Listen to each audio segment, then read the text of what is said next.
जगला में जो करे वो करे रात के मिलेला सुकून खाके राजा जी के हाथ के अच्छा लागेला। कमर ककरी से भइल काटा हराबा हो गलिया लागेला जान टमा डराबा हो गलिया लागेला जान टमा डराबा हो।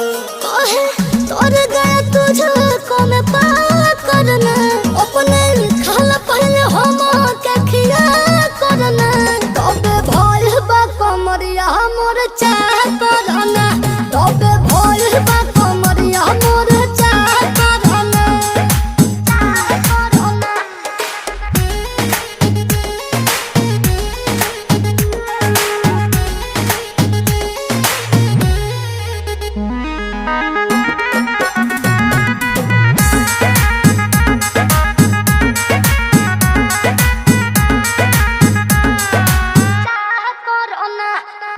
प्रिंस प्रियांशु के प्यार देखे धांसो हर घर